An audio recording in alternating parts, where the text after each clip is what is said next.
Hello, good evening everyone. So, dahil galing kami Convergence kanina, so, eto yung nagiging suot ko. So, at dahil may kailangan na akong i-unbox today, o kaya dediretso na ako sa pag-record. So, dahil gusto kong presentable yung face ko, ay mag-lipstick muna ako. Ay, lip tint pala. Mag-lip tint muna ako. At ito yung gagamitin ko. Ito yung Kimuse Water Tint in Deep Rose or P02, yung shade niya.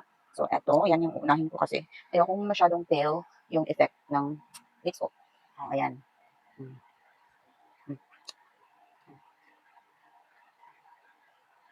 Yung magugustuhan ko dito ay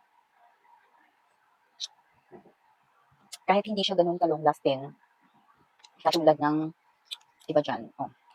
So, naglalast naman din siya ng ilang hours. Hmm. Oh, ayan. So, at napaka-moisturizing pa sa ating lips. Hmm. So, hindi talaga nagda-dry yung lips natin sa, ano na to, sa lip tint na ito. So, marami din mapagpipilian. Oh, ayan. Nag-ano na siya. Unti-unti na siyang nagsiset sa lips ko. Ayan. See?